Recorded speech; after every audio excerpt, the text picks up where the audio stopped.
Hey everyone, this is TrendCrave here, and in today's video we're going to be going through the top 10 craziest collections of YouTubers. And, you know, I thought about putting in my collection, my dildo collection, but unfortunately I don't think it's very age appropriate, and I'd have to age restrict the video for that. So I'm not going to do that because I know most of you are 11 years old and you wouldn't be able to watch it, and you have to have your parents' permission. It'd just be a whole stupid fucking fiasco. So we're going to skip that. But this list just consists of some YouTubers who have shown off their collections.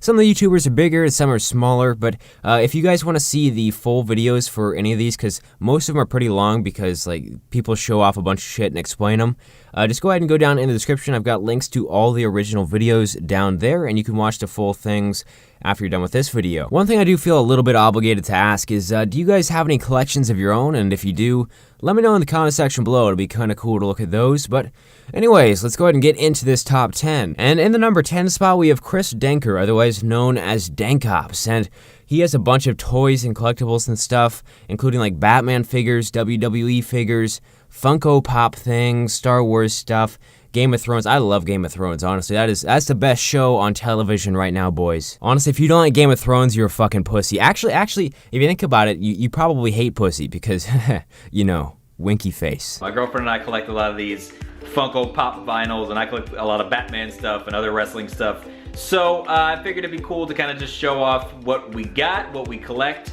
So here's pretty much an overview of our main section of things. I'll go through each one, but as you can see, it's overflowing, man. There's not enough shelf space left. We got too much crap at this point. And that's not even it. This isn't even all of it.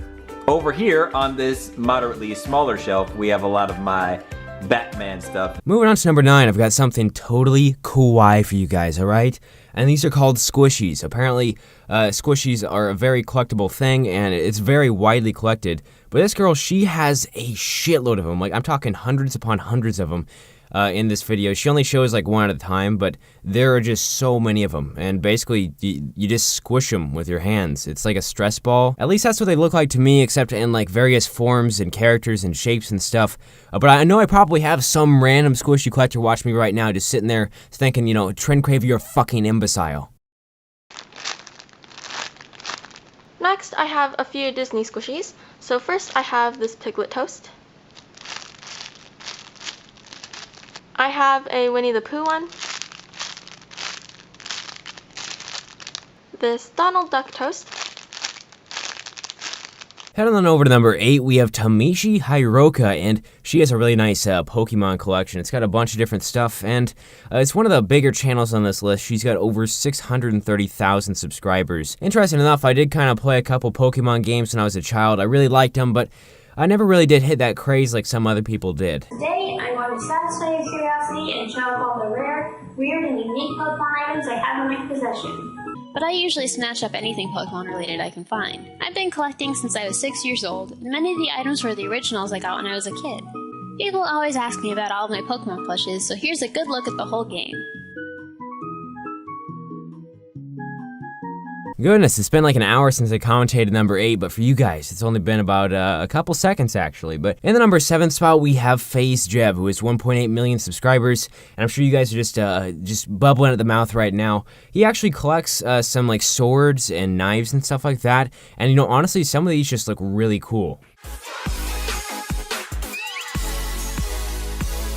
This is the blade. It's really not that sharp. It's kind of dirty and everything too, but I left everything exactly how I got it. I didn't really do much else to them, but it's probably one of the coolest swords that I've gotten. Got the sheath right here, drops right in there, nice and smooth. Next sword is kind of like this cool dragon blade thing. It has like a chain on it and everything. Just looks cool. It doesn't feel like the most solid thing. It doesn't feel like steel. Take it out of the sheath. It's actually a pretty light sword. I'm not really sure what it's considered when it has this handle on it. What the fuck do they call them? A glaive or some shit like that. I would probably just call it a long sword, but I'm sure there's an actual correct term for it. I know it's not a rapier. I don't think I've actually got any rapiers. The coolest thing I found about this blade, even though it's kind of impractical, is that these little things come out here and they like, I don't know if they're meant to be able to like stab anybody or something like that, but it's just a really cool thing. They come out and the blade can be just like this, or you can put them back in and they'll be exactly how they were. It's got 2 slots that you slide them into so they don't clack into each other. You slide in 1, and you slide in 2, and boom, that's a full blade. It's kind of impractical though, because these actually just end up falling out. There's like nothing really securing them here, but it's whatever, they're pretty cool. Moving on to number 6, we have Boogie2988, and you know,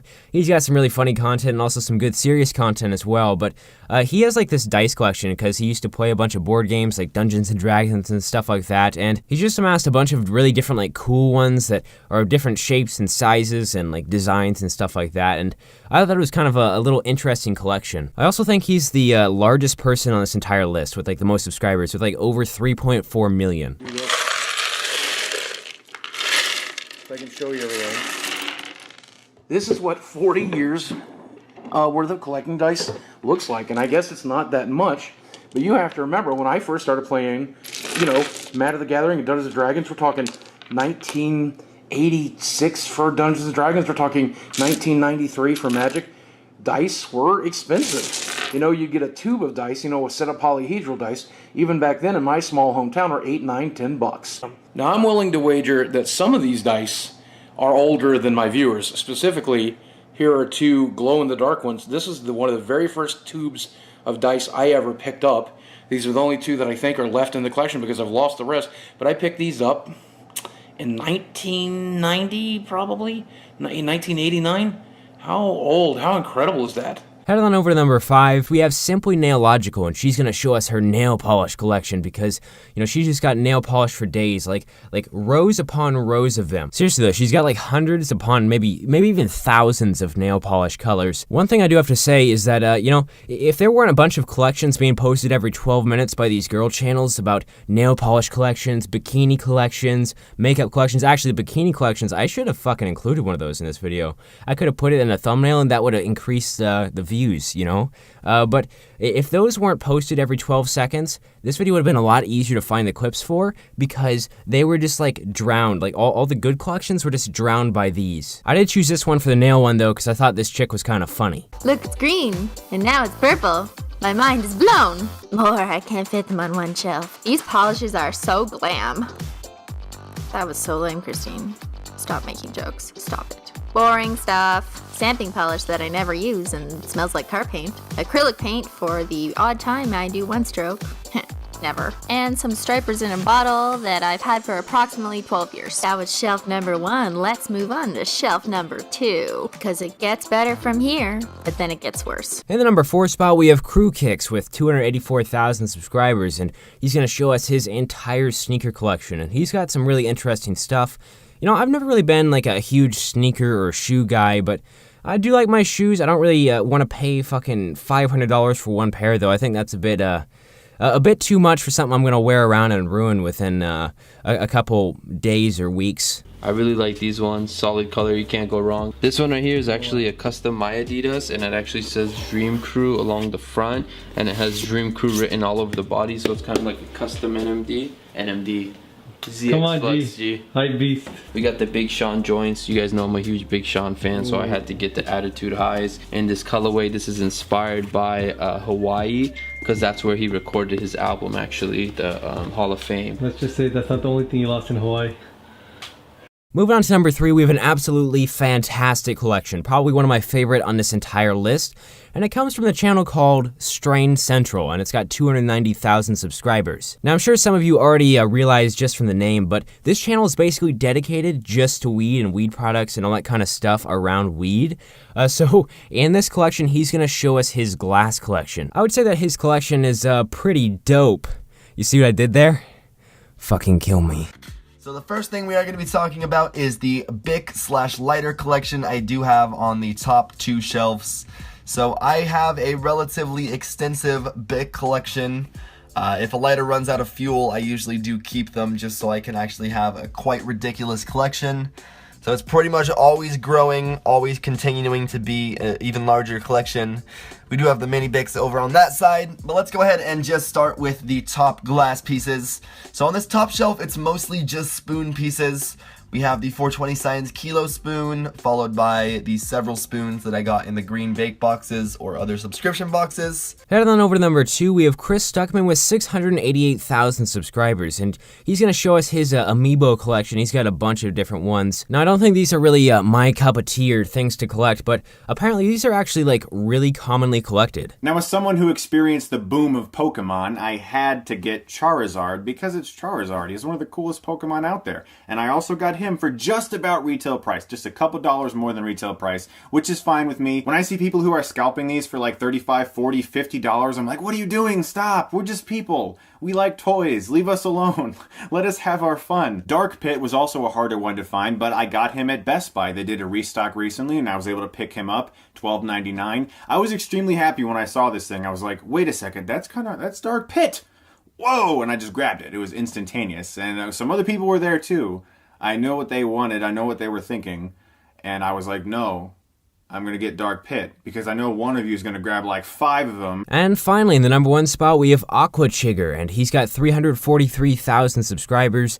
Hopefully that didn't sound like something else through the microphone, but this guy, he goes and swims and dives in rivers and lakes and stuff like that and finds stuff at the bottom of them, and then he like keeps them and collects them. So in this video, he shows his collection of knives that he found, and honestly, it's kind of crazy because you could like go and step on these, but and he has a bunch of like other collections and stuff. Like one of them was like iPhones and GoPros that he found. Trend Crave, did he find your mom's dildo that she lost while she was whitewater rafting? Fuck you. Why don't you come on over here and take a closer peek at these? We'll just kind of go through them really quick so you can see what kind of treasure awaits you on the river. So here are some of the knives that I found. Again, all of these knives I have found just swimming around looking for rings and knives and cameras and stuff like that. Some of them aren't in very good shape. You can tell this has probably been in the river for a long time. It also looks like it's zinc. Zinc isn't a good metal. It corrodes really fast. Find a lot of these scissors. I actually probably have 20, 30 more pairs of these kicking around, but I didn't bother looking for them because they're not very exciting. Lots of utility tools. Some of them are almost perfect shape. Plenty of little pocket knives. People lose a lot of these things. Those are all the clips that I have for today's video. I hope you guys did enjoy it. If you did, make sure to drop off a like in the comment section. Oh my fucking god, I'm done. I just said drop off a like in the comment section. Yeah, go ahead and drop off a like in the comment section, guys. Let's try to break 3,500. That'd be fantastic, because that's a fucking thing. I'm honestly retarded, but I'm gonna go ahead and end this video right here so I don't embarrass myself anymore. But for now, Trend Vape out. Shebang, bitches.